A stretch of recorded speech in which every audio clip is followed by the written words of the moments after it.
emprunté la voie du président Abdoulaye Wade, prédécesseur du président Macky Sall. Qu'est-ce que vous répondez? Je ne vais pas répondre parce que je pense qu'entre eux et nous, le débat est clos depuis le 25 mars. Donc, l'essentiel pour nous, c'est l'horizon, un cap vers lequel nous tendons et vers lequel nous voulons amener le Sénégal. En d'autres termes, le plus urgent, le plus essentiel, c'est la mise en mouvement du gouvernement du Sénégal autour de priorités, notamment des attentes fortes des Sénégalais dans tous les domaines.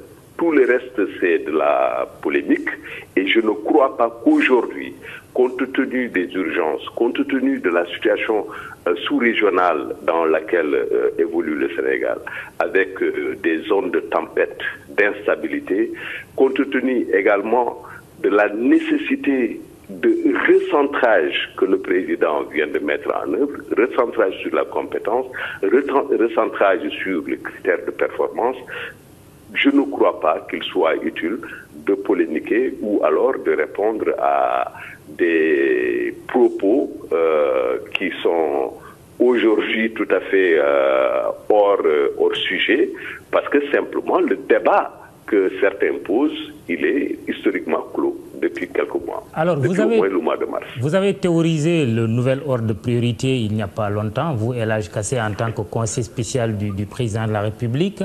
Est-ce que la formation de ce gouvernement, ou en tout cas ce réaménagement-là, tient compte de ce que vous appelez le nouvel ordre de priorité et comment éventuellement?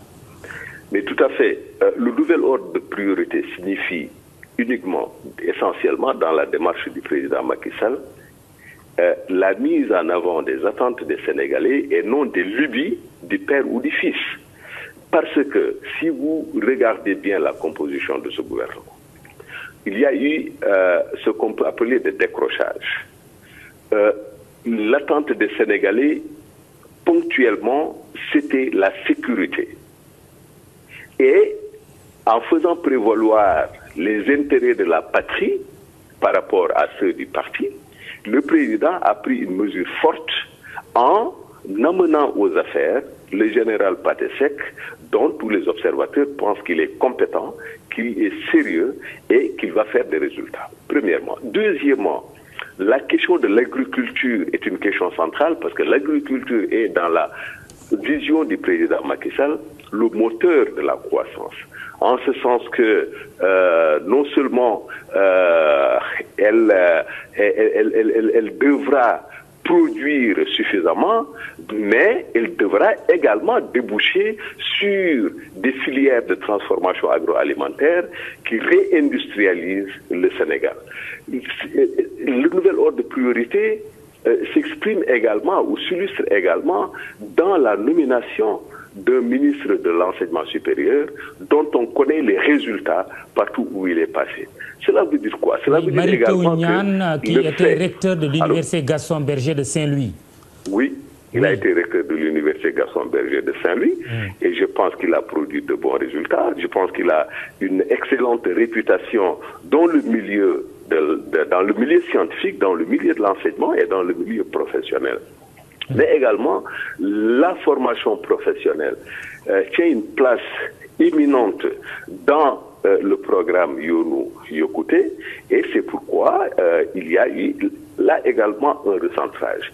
Alors, pour dire quoi? Mais également au niveau du ministère des Affaires étrangères, Mankeur Ndiaye est un diplomate chevronné, connu dans le milieu de la diplomatie par son sérieux, par sa rigueur et par sa compétence. Et je pense qu'il est important de saisir toute la dimension de cette nomination-là. Justement, à ce niveau... Dans le contexte sous-régional, excuse-moi. Terminez dans le si contexte sous-régional, caractérisé, comme vous le savez, par une instabilité chronique. Aujourd'hui, le Sénégal est une sorte d'îlot de paix et de sécurité. Et je pense que c'est un signal fort à la communauté internationale sur notamment le recentrage de l'action diplomatique. Alors, justement, sur la diplomatie, El Hadj Kassé, si on estime, pour reprendre l'autre que la mosquée a été remise au milieu du village avec l'arrivée de Macky Sall au pouvoir pour parler de la politique étrangère du Sénégal. Qu'est-ce qui explique alors cette défenestration d'Alioune Badara Cissé du ministère des Affaires étrangères? Je n'aime pas tellement utiliser ce jargon-là. Je pense que tout simplement, il y a un recentrage. Alioune Badara Cissé est un membre éminent de l'APR, c'est un dirigeant de l'APR, et certainement le président Macky Sall a estimé qu'il peut être appelé, comme on dit, à d'autres fonctions, et que la diplomatie sénégalaise, dans le contexte sous-régional et international actuel, mérite qu'on y mette quelqu'un de chevronné, quelqu'un qui connaît les arcanes de la diplomatie, qui connaît les arcanes de la géopolitique sous-régionale, et qui puisse impulser la diplomatie sénégalaise de façon autrement plus novatrice. Je rappelle simplement qu'au moins les 2 ans qui ont précédé sa défaite, Wade avait fini par liquider tous les connecteurs entre le Sénégal et le monde. Je dis bien tous les connecteurs.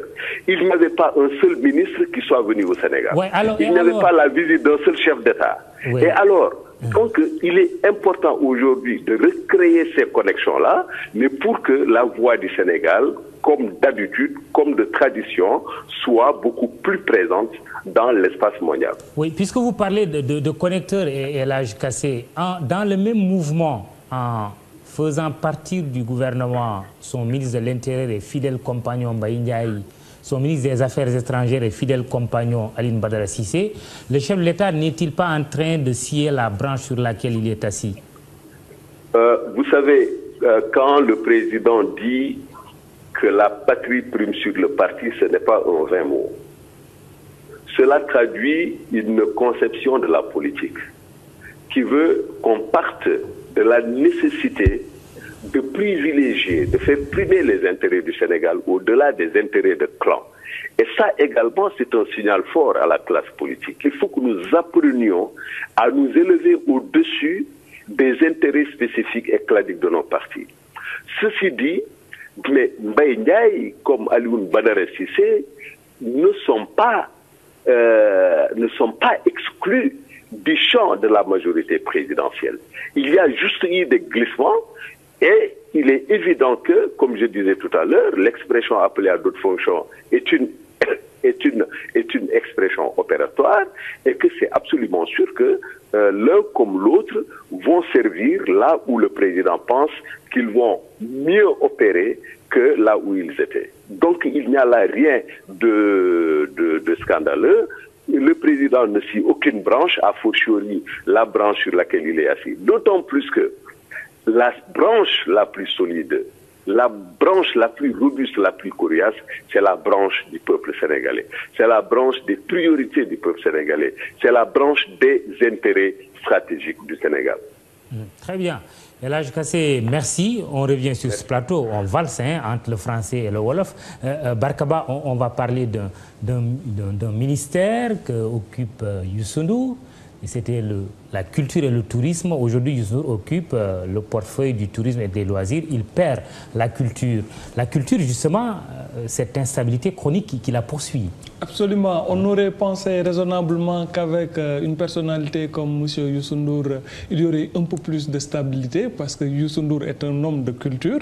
On n'a plus à le démontrer et qu'il était vraiment taillé pour le poste et qu'il pouvait aussi constituer une excellente vitrine pour le Sénégal en termes de culture, du fait que c'est l'un des Africains sans doute les plus connus au monde.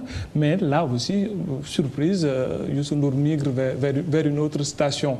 Et je pense que c'est le directeur de cabinet du président de la République, Abdoulaziz Mbaye, qui vient pour occuper le poste. Et Youssou Ndour va s'occuper, je pense, du tourisme et des loisirs. Alors, ce qui est en quelque sorte une sorte de remaniement, enfin de réaménagement. De tous les réaménagements, peut-être ce n'est pas celui auquel on s'attendait valablement. Le fait que Youssou Ndour migre de la culture vers une autre station. Justement, une réponse beaucoup plus politique. Qu'est-ce que vous en pensez? Y aurait-il un coup de froid entre Youssou Ndour et le président Macky Sall? Écoutez, moi, il y a une chose qui m'étonne. on dit recentrage, glissement, comme si ce qui se passe aujourd'hui n'existait pas. Si les priorités d'aujourd'hui n'étaient pas les priorités il y a 6 mois. Il y a 6 mois, on savait que l'agriculture est l'élément essentiel de notre économie qui occupe 60% des Sénégalais. Il y a 6 mois, on savait que le ministère de l'Intérieur est un ministère important. Il y a 6 mois, on savait que le ministère des Affaires étrangères est un ministère de souveraineté qui met en exécution la vision du chef de l'État. Il y a 6 mois, on savait que le ministère de l'Enseignement supérieur est un ministère clé, parce qu'il y va de la formation de nos enfants. Alors, pourquoi il y a 6 mois, on a fait un choix précis et aujourd'hui, on nous dit, on recentre et on donne à des gens plus compétents et que la patrie avant le parti. Mais pendant que nous y sommes, enlevons tout le monde, mettons au ministère de la Santé un médecin, mettons un sportif au ministère des Sports, mettons un militaire au ministère des Forces armées. Si c'est ça la vision de Macky Sall, si c'est ça qui veut dire que la patrie, avant le parti, il n'a qu'à le faire. Mais en ce moment-là, demain,